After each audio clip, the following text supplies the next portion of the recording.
नमस्ते। मीठे पल में आपका स्वागत है। आज रात हम आपके लिए एक कहानी लेकर आए हैं। चलिए सुनते हैं। आज की कहानी हमें वापस ले चलती है जून की एक ऐसी रात में, जब पूरे हॉस्टल की बत्तियां धीरे धीरे बुझ रही थी, लेकिन एक कमरे में अब भी रोशनी जल रही थी। मेडिकल कॉलेज की अंतिम परीक्षाएं बस कुछ घंटों की दूरी पर थी। दिन भर की पढ़ाई के बाद भी नोट्स खत्म होने का नाम नहीं ले रहे थे। किताबों के ढेर, रंग बिरंगे हाइलाइटर, खुले हुए चार्ट और मेज पर रखे 2 कॉफी के मग इस बात के गवाह थे कि रात अभी लंबी होने वाली है। खिड़की के बाहर जून की रात शांत थी। कहीं दूर झींगुरों की आवाज सुनाई दे रही थी। कमरे में एक पुराना सा टेबल फैन लगातार घूम रहा था और उसके साथ उड़ते हुए कुछ ढीले कागज बार बार मेज के कोने तक आ जाते थे। दोनों रूममेट्स अपनी अपनी किताबों में डूबी हुई थी। कभी कोई पन्ना पलटता, कभी किसी नोटबुक में कुछ लिखा जाता, कभी कोई शब्द दोबारा पढ़ा जाता, सिर्फ इसलिए क्योंकि पहली बार पढ़ते समय दिमाग कहीं और भटक गया था। रात धीरे धीरे आगे बढ़ती रही। घड़ी ने 12 बजाए, फिर 1, फिर 2। कॉफी अब पहले जितनी गर्म नहीं रही थी, लेकिन उसे पीने का मकसद स्वाद नहीं था। वह सिर्फ जागे रहने की एक छोटी सी कोशिश थी।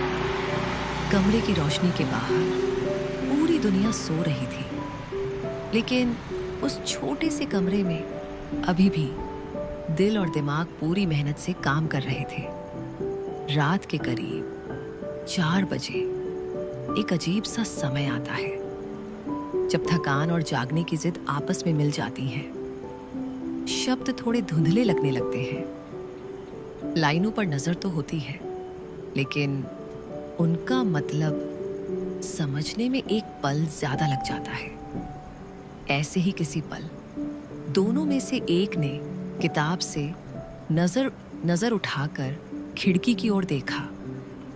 बाहर का आसमान अब बिल्कुल काला नहीं था। उसमें कहीं दूर एक हल्की सी नीली रेखा उभरने लगी थी। सुबह चुपचाप आ रही थी। कुछ देर बाद बालकनी का दरवाजा खोल दिया गया। ठंडी हवा का एक हल्का झोंका भीतर आया।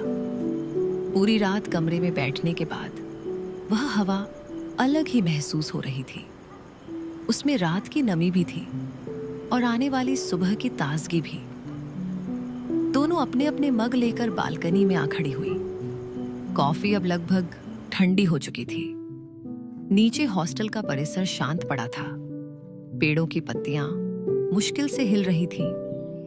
दूर कहीं कोई पक्षी जाग चुका था और उसकी आवाज उस सुबह की खामोशी में साफ सुनाई दे रही थी। पहली बार पूरी रात में किसी को कुछ याद करने की कोशिश नहीं करनी थी।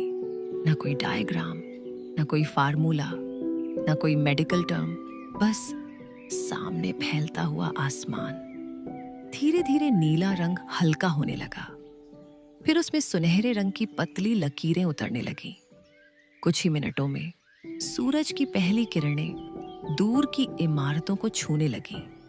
पूरा शहर जैसे धीरे धीरे जाग रहा था और उसी के साथ रात भर की थकान भी थोड़ी हल्की लगने लगी। किताबें अभी भी कमरे में खुली पड़ी थी। परीक्षा अभी भी कुछ घंटों बाद थी। भविष्य के सारे सवाल भी वहीं थे, लेकिन उस पल में इनमें से कोई बात सबसे महत्वपूर्ण नहीं थी। महत्वपूर्ण था वह सूर्योदय, वह जून की सुबह, वह ठंडी हवा और वह एहसास कि कभी कभी किसी मुश्किल सफर का सबसे खूबसूरत हिस्सा उसका अंत नहीं, बल्कि रास्ते में मिलने वाला एक छोटा सा ठहराव होता है। शायद सालों बाद उन्हें उस परीक्षा के अंक याद न रहे। शायद उन्हें यह भी याद न रहे कि उस रात कौन सा चैप्टर सबसे कठिन लग रहा था। शायद इसलिए कि जीवन की सबसे कीमती यादें कभी कभी वे उन पलों से बनती हैं जिनके गुजरते समय हमें अंदाजा भी नहीं होता कि हम उन्हें सालों तक याद रखने वाले हैं। उस सुबह भी ऐसा ही था। 2 रूममेट्स, कुछ खुली हुई किताबें, ठंडी हो चुकी कॉफी और एक नया दिन शुरू होने से ठीक पहले का वह शांत आसमान। उस पल में कुछ असाधारण नहीं था, फिर भी शायद वही उसकी खूबसूरती थी, क्योंकि जीवन अक्सर अपने सबसे सुंदर पल तब देता है जब हम किसी और चीज में व्यस्त होते हैं। और फिर कई साल बाद किसी सुबह की ठंडी हवा, किसी कॉफी की खुशबू या आसमान के किसी परिचित रंग को देखकर अचानक वही याद लौट आती है और बिना किसी वजह के चेहरे पर एक हल्की सी मुस्कान आ जाती है, यह सोचकर कि कुछ रातें सिर्फ पढ़ाई के लिए नहीं होती, कुछ रातें याद बन जाने के लिए भी होती हैं। मीठे पल से आपको ढेर सारा प्यार। कल फिर मिलेंगे एक नई कहानी के साथ।